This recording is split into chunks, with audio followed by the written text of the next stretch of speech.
Hola, ¿qué tal? ¿Cómo están? Aquí de nuevo saludándolos, Shirley Dovin Rosenthal desde la Ciudad de México en Polanco. Hoy vamos a ver un tema muy interesante. Estamos en el mes de Adar, en Adar Bet. Ya estamos a unos días de festejar la fiesta de Purim. Les he compartido algunas información sobre lo que es Purim, un poquito del ayuno, pero en este video en esta grabación, quiero compartirles un poquito, un resumen pequeño de todo lo que es Purim. El ayuno de Esther es el día anterior a Purim, que es el 13 de Adar. Este día es el ayuno de Esther, de la reina Esther. Sus leyes y sus costumbres son muy similares a las de todo ayuno público que tenemos en el pueblo de Israel.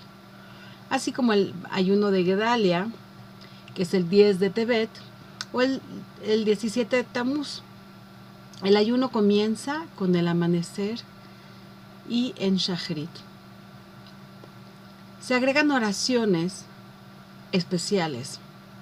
En la lectura de la Torá se hace referencia a las plegarias que elevaba Moshe Rabbeinu, Moisés, ¿sí?, como consecuencia del pecado del becerro de oro. Este día se acostumbra a donar 3 monedas que se depositan en el templo. Hay una como charola para tzedakah y ahí se depositan. Estas monedas son 3 y son repartidas o serán repartidas a todos los necesitados.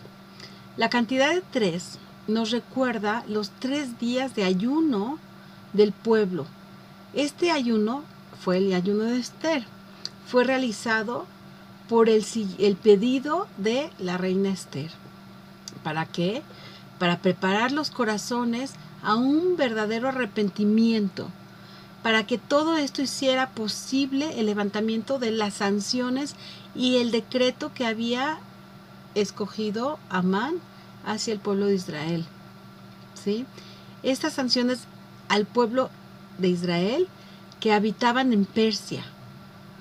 Nuestros sabios nos hacen notar que los súbditos judíos del reinado estaban muy asimilados en la cultura del pueblo, del lugar. Muchos participaron en el banquete del rey Ahasverosh. Pero es algo interesante. ¿Qué tiene de malo participar en un banquete si todo es kosher? Si todo es apto para la alimentación judía conforme a la ley, si todo es estrictamente kosher, con una supervisión maravillosa. Hay una diferencia muy grande cuando es un banquete, una festividad, porque estás festejando algo del corazón, algo por una alegría en especial, o aquí un banquete que ni siquiera el pueblo de Israel sabía por qué. Simplemente fueron invitados y no sabían ni por qué ni a qué iban. Sin embargo, en este banquete fueron utilizados los utensilios que pertenecían al templo. Imagínense, al Bet Hamikdash, ¿sí? Ellos habían sido traídos por Nabucodonosor, el rey babilónico, y ahí se sirvieron manjares y bebidas prohibidas ritualmente. O sea, estaban festejando aparte la destrucción de que no se había construido de nuevo el templo. Y los judíos ni siquiera sabían a qué iban. Y ni siquiera sabían de qué se trataba. Por eso se hizo ese decreto. Porque la gente fue y participó en esta festividad. Pasaremos ahorita del ayuno a lo que es la festividad. Es una alegría tan grande que empieza a dar. En nuestra existencia suceden esas transacciones o cambios de repente a tristeza, a alegrías. Dicen que después del oscurecer viene la luz, ¿no? Y así vemos durante toda nuestra vida. Esto nos recuerda que no hay alegría completa en este mundo. ¿Por qué? Porque siempre viene acompañado de un pesar. Como no tenemos el templo, el Bet HaMikdash, esto sucede. Y sin embargo aquí, en el mes de Adar, es una mitzvah alegrarnos. ¿Por qué? La Yehudim Haitá Orá Besimcha Besazón Veikar. Y en este momento los judíos tuvieron luz y alegría y gozo y honra. Vamos a ver cuáles son los nombres de esta fiesta y cuáles son sus fuentes. La raíz de la palabra Pur, por lo visto parecería que fuera en persa. Su significado está en la Megilat Esther. En la historia de Esther está escrita esta palabra, ¿no? Esta palabra Pur significa suerte. La palabra Purim significa suertes en plural. Pur, suerte, Purim, suertes. La festividad se llama Purim. ¿Por qué?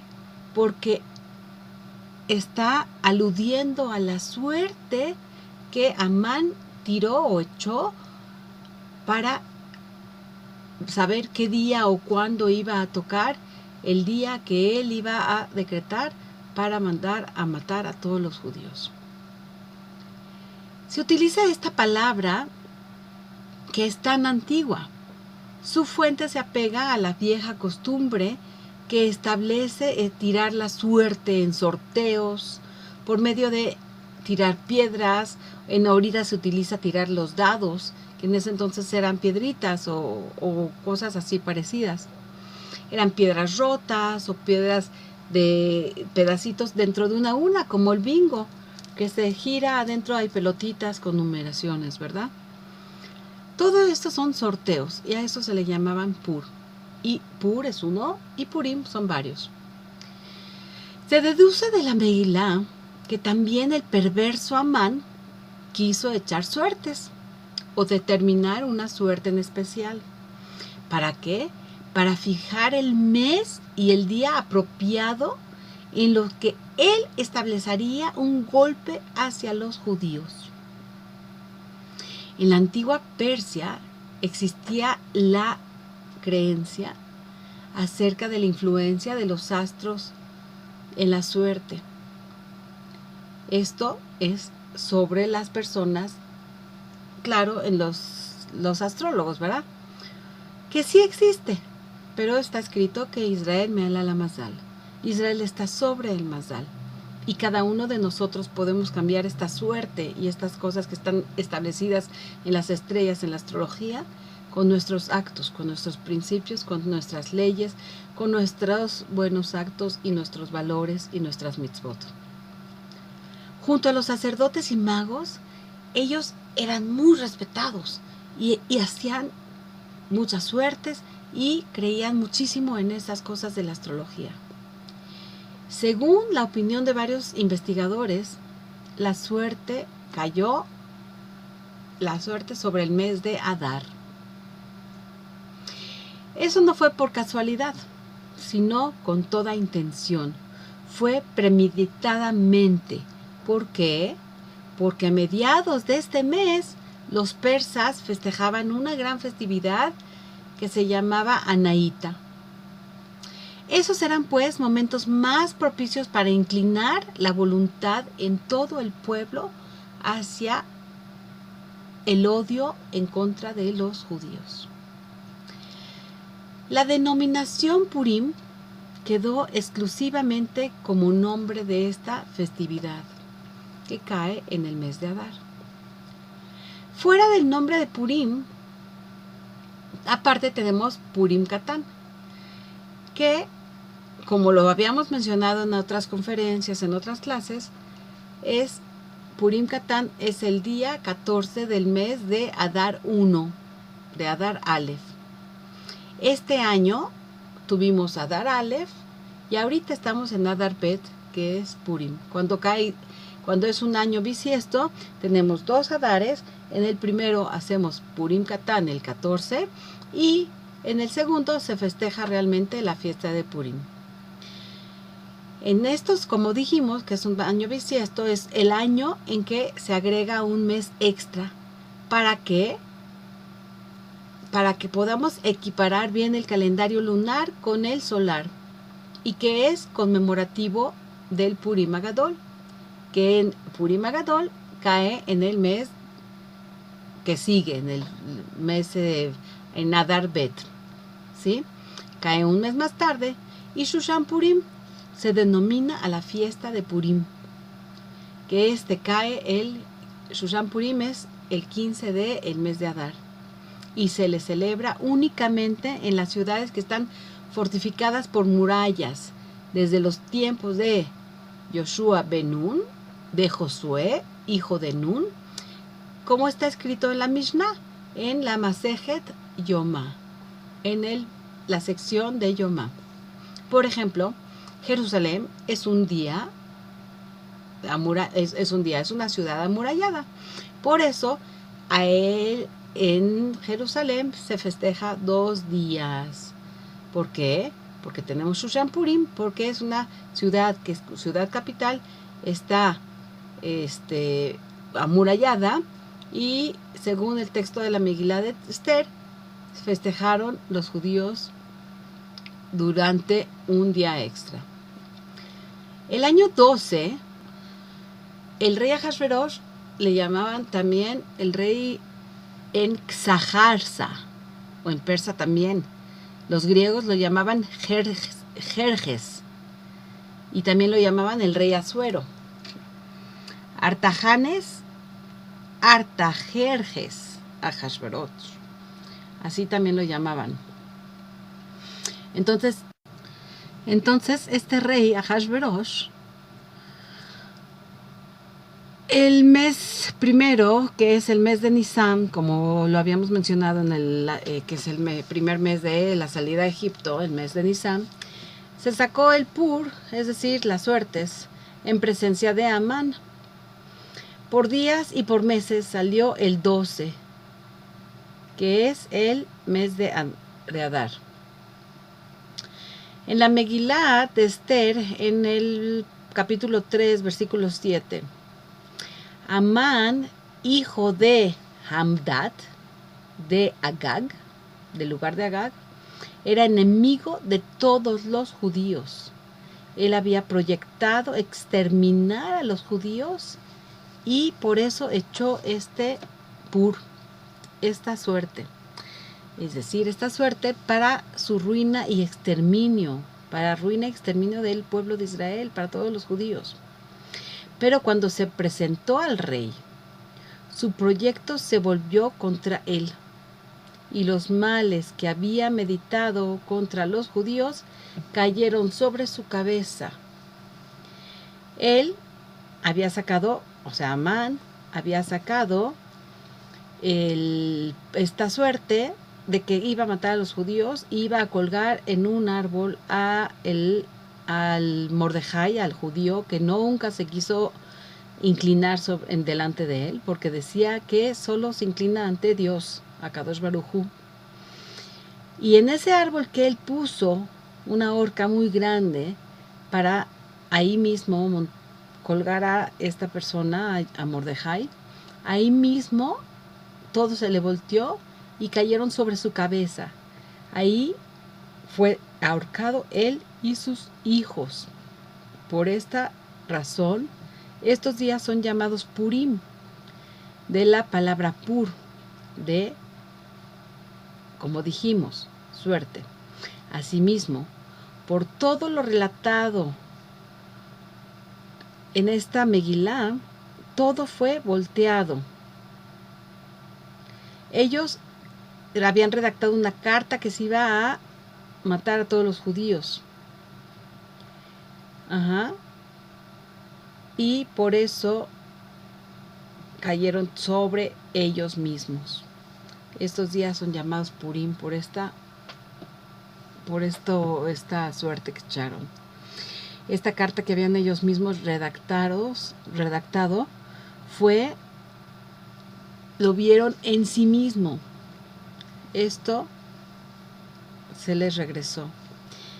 Hicieron los judíos de estos días institucionalmente e irrevocablemente para ellos mismos y para sus descendientes una fiesta que iba a pasar de generación en generación y de año en año, con mucha alegría.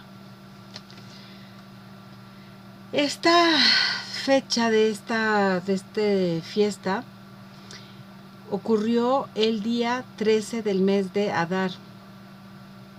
El día 14 descansaron y se convirtió en un día alegre y lleno de festines, cuando los judíos de Shushan, de Persia, habían reunido los días 13 y 14. Esto lo volvieron un día alegre. Por eso todos los judíos que están esparcidos en todas las ciudades no fortificadas celebran todos el día 14 del mes de Adar. Esto se festeja con alegres festines y también se hace fiesta de disfraces, comidas. Se envían regalos a todos, a toda la gente, a nuestros compañeros. Mordejai decretó, hizo una consigna por escrito y mandó cartas a todas las ciudades y a todos los judíos de todas las provincias del rey Ahasverosh, tanto lejanos como próximos y a todos lados, ordenándoles que se celebraran todos los días del día 14 de Adar y el día 15 del mes de Adar, porque estos días obtuvieron los judíos paz contra sus enemigos. Y en este mes de aflicción se tornó un mes de alegría y el llanto en festividad, que esto los convirtieron en días alegres y festines. Entonces se manda regalos y se hacen donaciones a los pobres para que puedan festejar esto. Esto está escrito en Megillat Esther, en la historia de la reina Esther, en el capítulo 9, en versículo 17 al 22. El libro de Esther es uno de los 5 rollos, o como le llamamos Megilot, que los 24 tomos de las escrituras incluyen. Según la tradición, fue escrita en los días de Esther y Mordejai, la reina Esther y Mordejai, y los 120 sabios miembros de la Gran Asamblea. O sea, fue en esa época que le llamaban a estos sabios de la Gran Asamblea Anshei Knesset Agdola. El relato de la Megilá transcurre en la época anterior al Segundo Templo, o sea, un poquito antes del Segundo Templo, alrededor de 300 años antes de los hechos históricos de Hanukkah, de la época de la fiesta de las luminarias. ¿Se acuerdan? Hanukkah, la fiesta de las luminarias. El rey Ahasverosh es recordado por la Megilá.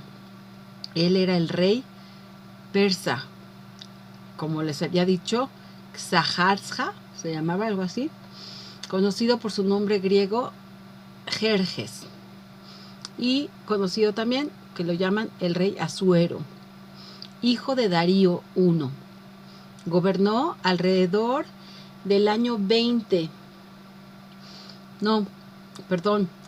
alrededor de 20 años, entre el año 486 y 465 antes de la época cristiana, o sea, de 465 a 486.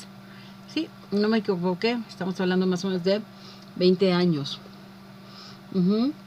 Varios hechos de su biografía concuerdan con los relatos de la Megilá. Él construyó un enorme palacio en Shushan, en Persia. Este enorme palacio fue construido para él mismo. Fue popular por los festines que organizaba y por la generosidad de los regalos que entregaba espléndidamente a toda la gente. El tamaño del dominio persa en esa época concuerda con el gobierno de Ahasverosh, sobre un total de 127 provincias y estados que cubrían el mapa desde la India hasta Etiopía en épocas de Darío. Al final del siglo VI, antes de la época cristiana, el imperio persa se extendía desde la parte noroccidental de la India, Asia Menor, Turquía, Macedonia, Babilonia, Fenicia, Israel, Egipto y partes de Occidente. Imagínense, 127 provincias y estados que cubrían todo su reinado. Era un imperio persa muy bastante grande. Se extendía en toda esta extensión de tierras. Imagínense qué barbaridad. Vamos a ver un poquito los personajes de esta historia de la Megilá de Esther. Son varios, pero los más importantes son 4. Empecemos por la reina Esther. La reina Esther es la heroína de nuestra historia desde el momento en que el rey Ahasverosh la eligió como su esposa. Vamos a retroceder un poquito. El rey Ahasverosh tenía otra reina que se llamaba Vashti. El rey Ahasverosh quería que ella saliera y bailara únicamente con la corona sobre ella. O sea, quiere decir sin ropa alguna más que la corona. Sin embargo, Vashti se negó. El rey Ahasverosh se enoja y la manda a matar. En este momento, el rey Ahasverosh manda a llamar a todas las mujeres hermosas para que le hagan un desfile. Y él iba a escoger a su nueva reina. Este es el primer desfile de mujeres hermosas, que de aquí surgió lo que es la famosa Miss Universo, como le llaman, los desfiles de las mujeres hermosas, ¿no?, del mundo. Y aquí escogió a la reina Esther. Ok, esta es llamada en la Megilá la reina Esther. Esther Amalcá, o la reina Esther. La Megilá la describe como una inocente hija del pueblo de Israel, como una mujer valerosa. Con su inteligencia ella logró provocar una crisis de confianza, tensiones y ruptura en donde estaba también involucrado la relación tan buena que llevaba el rey Ahasverosh con Amán. Rompió lo que es la relación entre el rey y Amán. Gracias a esto se produjo el milagro de que todo se cambió para beneficio del pueblo de Israel. Esther ingresa a la historia como quien salva a los judíos de Persia del exterminio planificado por Amán, que él era uno de los ministros del rey Ahasverosh. Antes de esto, Esther era llamada Adasa. Su padre era Abijail, que era tío de Mordejai. Mordejai era el hermano del padre bueno, hay varias historias. Unos dicen que era el tío, otros dicen que no. Hay muchísimas contradicciones aquí de que si era tío o no era tío, qué relación tenía con Esther. Sin embargo, Mordejai adoptó a la reina Esther para educarla en su hogar después del fallecimiento de los padres de Esther. O sea, que la educó y la adoptó como si fuera su hija. Tenemos a otro personaje que es Mordejai, que lo acabamos de mencionar. Mordejai Atzadik lo llamaban, Mordejai el Santo o el Justo. El nombre tiene origen babilónico a nombre del dios Marduk, popular en la creencia de los pueblos del oriente en esa época. Aunque Mordejai haya nacido en un hogar judío, es sabido que durante el exilio babilónico los judíos acostumbraban a dar a sus hijos nombres babilónicos, como ahorita la gente en vez de decirle a los hijos nombres babilónicos nombres bíblicos, ya les dicen otros nombres como Carolina, como Peter, como Georgina, cosas así que no existen en la Torá y son de los lugares. Entonces la gente acostumbraba así y por eso le pusieron Mordejai o Mardoqueo, ¿sí? Mordejai era hijo, él provenía de la tribu de Binyamin. Por eso es llamado Ish Yemini. La familia de Mordejai era la de Kish.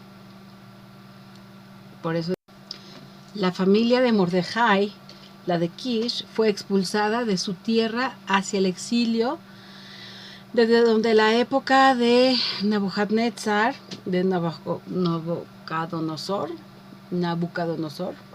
rey de Babilonia, 72 años antes del ascenso del rey Ahasverosh al reinado persa. Kish, uno de los ancestros de Mordejai, era padre del rey Shaul, de Shaul Amelech, de donde aprendemos que Mordejai era descendiente de ese rey judío, o sea, del rey Shaul Amelech.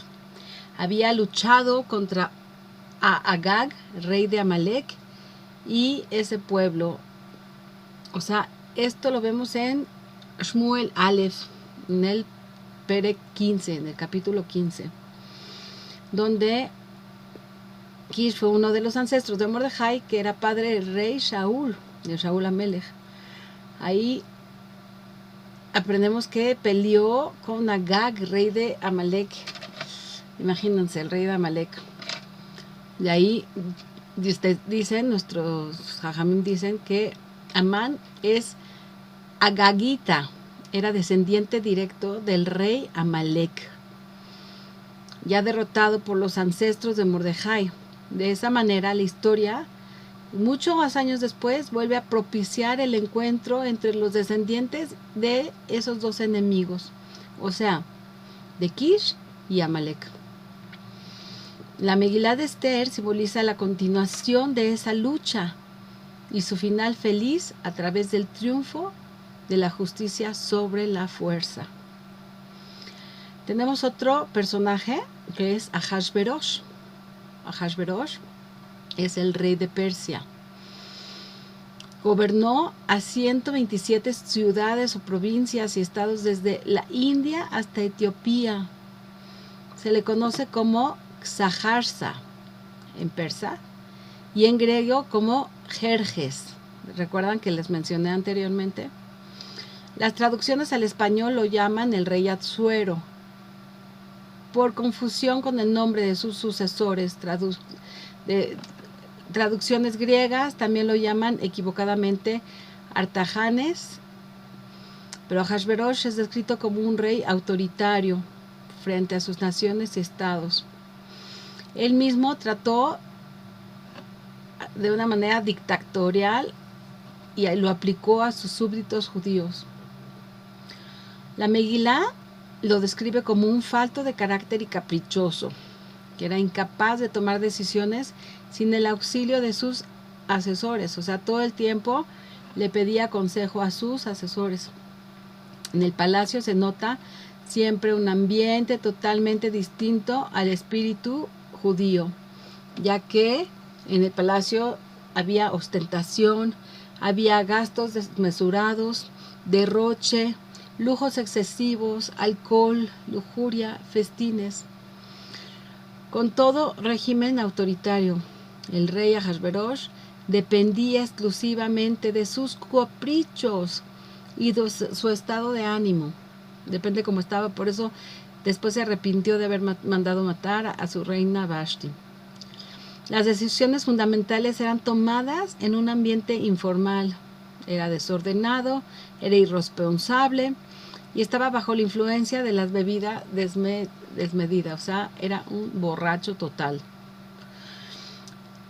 Aparte de este personaje tenemos al malvado Amán. Amán ben Hamdata Hagagi. Así se llamaba. Amán ben Hamdata Hagagi. O sea, Amán, hijo de Hamdata Hagagi. Era el ministro más importante del régimen. Amán le había propuesto al rey Ahasverosh el exterminio y la destrucción de todos los judíos del reino en un solo día. ¿Se acuerdan de Mordejai? Él estaba tan enojado de que Mordejai no se inclinaba hacia él. Él salía a la calle y todo el mundo tenía que inclinarse ante su persona. Entonces Mordejai decía que él no se iba a inclinar ante ni un ser humano, que solo se inclinaba ante Akadosh Baruj Hu, ante nuestro Dios, que es Hashem, nuestro único Dios, que es el santo bendito sea su nombre, el creador del cielo y la tierra. Entonces, tanto se enojó que dijo que iba a matar a todos los judíos del planeta. Entonces, dijo que en un solo día iba a matarlos, que era el día 13 de Adar, del mes de Adar. Según la opinión del Hazal, Amán era cobarde e indeciso, pese a que la Megilá lo presenta como un ministro sabio valiente. Pero así dicen nuestros sabios que no lo era. Vamos a ver ahorita un poquito de lo que son las características tradicionales de la fiesta. La Megilá nos dice, Mordejai consiguió por escrito, o sea, él consignó, o como lo habíamos mencionado, en cartas.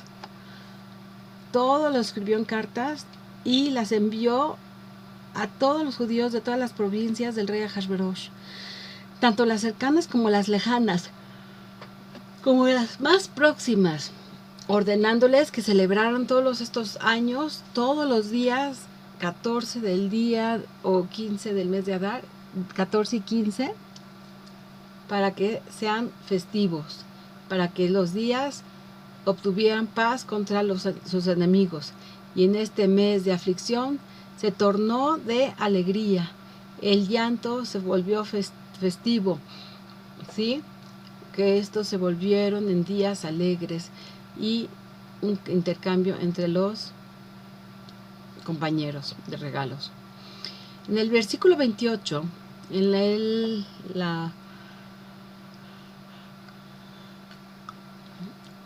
lo que es la Megilá de Esther, así en Purim tenemos varios preceptos que cumplir y son 4 sobre todo que empiezan con M, con Mem, que es Mishloach Manot, Matanot Laevionim, Mishte y Megilá. Mishloach Manot se hace con productos comestibles y es envío de regalos que se realiza por lo general entre conocidos y tiene que tener mínimo 2 comestibles de 2 diferentes bendiciones. Se hace de casa en casa o en las amistades de mano en mano. También esto lo dijimos que es Mishloach Manot. Pantanot Levinim se entrega por lo general dinero y se hace ya sea en la calle o directamente a la persona que lo necesita. ¿Qué son Matanot Levinim? Son regalos a los pobres, a los necesitados, a toda la gente que está en apuros para que no tienen cómo cumplir este precepto, esta mitzvah de Mishte y de Mishloach Manot, tengan dinero necesario para poder cumplir con este precepto. Mishloach Manot, en una sociedad tan egoísta y competitiva en la que vivimos durante todo el año, el concepto de amistad muchas veces se ve afectado y nos olvidamos de tener actos de bondad o de caridad entre nuestros compañeros. Todos estamos apurados en el trabajo, en las tareas diarias, que no nos acordamos de nuestra gente. Entonces esta mitzvah permite de alguna manera encontrar la forma de mejorar nuestras relaciones con nuestros compañeros y nuestros semejantes. Sin embargo, Matanot Le'Evionim, que es los regalos a los pobres o a la gente necesitada, es también muy importante porque aparte de que hace sentir bien a esta persona que está necesitada, le estás proveyendo la manera de que pueda cuidar esta fiesta, que pueda comprar sus Mishloach Manot y que pueda aparte hacer su comida, una comida festiva que es Mishte. Matanot Le'Evionim debería ser una norma como la norma de la Tzedakah, que es la caridad, que esto debería ser diario y permanente para lograr subir el nivel de vida de los necesitados y acercarlos a una igualdad social. En esta época que vivimos no nos acordamos jamás de la gente necesitada. Esto debería ser una ley que se llevara a cabo diario. Ojalá y todos pudieran pensar en esto para que no haya tanto necesitado y que todos estén en un nivel social más o menos parecido. En esta fiesta, como en varias otras, en particular, todo menesteroso debe contar con los medios suficientes para poder sentirse satisfecho, apoyada por la solidaridad social, o por lo menos poder festejar esta fiesta, ya sea haciendo sus Mishloach Manot, dando a lo mejor un poquito de caridad y aparte poder escuchar a Megilá y llevar a cabo el Mishte, que es la comida festiva. Los elementos comunes de esta fiesta es el dar, y el deseo de alegrar a la gente. El dar y alegrar. ¿Cómo es esto? Alegras a la gente cuando no tiene dinero y recibe lo poquito que pueda recibir para demostrar que es importante todo lo demás. La gente que es importante. El deseo de alegrarlo, el deseo de dar. Y las ganas de acercar y acercarse. Porque en el momento que yo reparto y doy ya sea caridad o ya sea la fecha, lo que es el Mishte, para poder cumplir este precepto, ya es una manera de acercar a la familia, acercar a las amistades, acercar a toda la gente que lo necesite y poderlos tener también pues en la mesa de la fiesta, ¿no? Esto es la alegría propia y la alegría del prójimo. ¿Por qué? Porque al dar nos sentimos satisfechos y nos sentimos bien, y la persona por recibir, y estamos alegrando al prójimo también.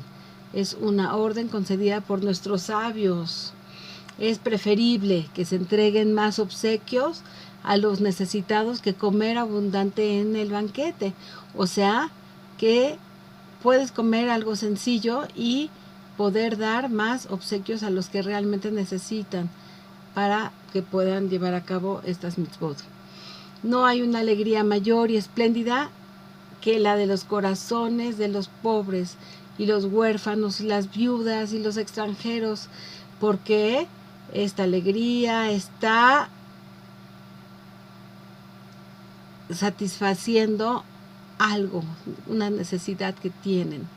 Esta alegría que ellos tienen al poderse no sentirse rezagados y al poderse sentir parte de una mitzvah y cumplir, se compara con la Shejinah de Akadosh Baruj Hu, con la presencia de Hashem, como está escrito: resucitará el espíritu de los marginados y dará nueva vida al corazón de los oprimidos. Esto está escrito en el Rambam, en Ilhot Megillah, en el capítulo 2, en la Halajá 17, que es preferible el resucitar el espíritu de los marginados y dará nueva vida al corazón de los oprimidos. Es preferible dar poquitos, o sea, más obsequios de este tipo de gente que quedarse así con una cena muy grande, ¿verdad? En Purim se nos da la oportunidad de cumplir los deseos de Akadosh Baruj Hu, los deseos de Dios. Así le dijo Akadosh Baruj Hu a Israel: hijo, ¿qué es lo que te pido de ti? ¿Qué es lo que yo pido de ti? No exijo más que se quieran unos a los otros y que se respeten mutuamente. Por eso es tan importante esto. Es tan importante pensar en que en Purim estoy celebrando esta fiesta, cumpliendo esta mitzvot en nuestras manos. Las tenemos en nuestras manos para poder llevarlas a cabo. En Purim se nos da esa oportunidad de cumplir con los deseos de Akadosh Baruj Hu. Así le dijo Akadosh Baruj Hu al pueblo de Israel: ¿qué es lo que yo pido de ti? No exijo más. Lo único que pido es que se quieran los unos a los otros y que se respeten mutuamente. Fíjense qué interesante. Ay. Bueno, pues hay todavía un poquito más, pero creo que lo vamos a dejar acá. En Purim hay algo muy importante, es olvidarnos del nombre de Amán y borrarlo de nuestra memoria, porque Amán viene de la línea directa de Amalek. Entonces, cada vez que pensemos en Amán, cada vez que pensemos en Amalek, hemos de pensar en borrar esto. Así que debemos de cuidar para que se borre el nombre de Amalek. En la lectura de la Megilá, cada vez que escuchamos el nombre de Amán, se hace mucho ruido, se golpea, se hace ruido. ¿Por qué? Porque queremos borrar de nuestro recuerdo el nombre de Amalek, el nombre de Amán, que proviene directamente de Amalek. ¿Sí? Entonces, así estos días de Purim serán conmemorados y celebrados de generación en generación, estableciendo los días y el campo de batalla contra Amalek durante la lectura de la Megilá en el día de Purim, que se festeja anualmente. Al principio esta venganza se expresaba castigando a la lengua, al establecerse que durante la lectura del nombre de Amán y sus 10 hijos se debía hacerlo sin respirar. Entre uno y otro, pero son 12, imagínense, dejar de respirar es tan difícil. También se decidió, pero sin embargo sí lo logran, hay que practicar muchísimo para lograrlo y en dejar de respirar en ese momento mientras se dice los 12 nombres que son tan difíciles. También se decidió que en la Megilá esos nombres debían de colocarse uno sobre otro, tal como se ponen los ladrillos, a fin de simbolizar que nunca iban a volver a levantarse. La derrota de Amán se lleva a cabo fundamentalmente durante la lectura de la Megilá. Es una vivencia que divierte mucho a los niños, pero que los adultos difícilmente toleran. Entonces, se hace ruido, pero hay muchos lugares, cada vez que se menciona, hace mucho ruido. Y en otros lugares, para hacer las cosas más rápidas, la primera vez que se nombra Amán, se hace ruido, las siguientes no, y la última o la penúltima y las dos últimas también. Entonces se acostumbra a hacer mucho ruido al pronunciar el nombre de Amán durante la lectura de la Megilá. Es muy antigua esta costumbre y fue aceptada prácticamente por todas las comunidades. Entonces fue como se fueron haciendo de diferentes maneras. Esta costumbre fue desarrollándose con el tiempo y se hace con una cosa que se llama el Rashan o Rashan es en hebreo, es una como ¿cómo le llaman? Una matraca, que cada vez que decían el nombre la hacían girar y hacen mucho ruido. Entonces, hay lugar donde después de la lectura de Megilá se dice: bendito sea Mordejai, bendito Esther, maldito sea Amán, maldita sea Zeresh, etcétera, etcétera. En las últimas generaciones la costumbre es aceptada prácticamente en todas las comunidades el usar la matraca o el rashan para este tipo de cosas, para hacer este ruido.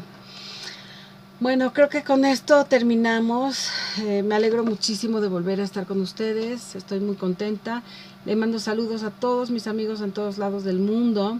Espero que nos escuchen siempre en la Torah. La Torah, un mensaje para nuestra vida cotidiana que nos hará elevarnos espiritualmente día a día y ser mejores. Espero que siempre nos sigan cada semana con nuestras pláticas, con nuestros shurim, nuestras conferencias. Ya saben que estoy para servirles siempre. Me pueden buscar como Shirley Dobin Rosenthal. Tenemos un grupo muy lindo que se llama Amigos del Judaísmo y los Judíos. Búsquenos, estamos en Facebook. Me pueden buscar como en Amigos del Judaísmo y los Judíos. O también me pueden buscar en www.shirleydobin.com o también en Aliyah, www.aliyah.com.mx. Síganos por favor, estamos para servirles siempre. Me pueden llamar por cualquier cosa también al 044 55 50 32 45 62 de la Ciudad de México. Si quieren hacer algún donativo, con muchísimo gusto pueden hacerlo por PayPal en shirleydobin@live.com.mx. No, perdón, shirleydobin@live.com, o también en la cuenta de HSBC en la cuenta 4012921490. Estamos a su disposición para clases, conferencias, a donde estén del otro lado del mundo. Yo ahí llego. Ustedes nada más invítenme, díganme y yo voy a donde me lleven, a donde quieran, ahí estaré. Muchísimas gracias, nos estamos viendo. A todos mis amigos de todo el mundo les mando muchísimos saludos. Síganos siempre cada semana, día a día, con la Torah, un enfoque para nuestra vida cotidiana. Muchísimas gracias. Shirley Dobin Rosenthal para servirles. Les mando un beso a todos, cuídense mucho y hasta la próxima.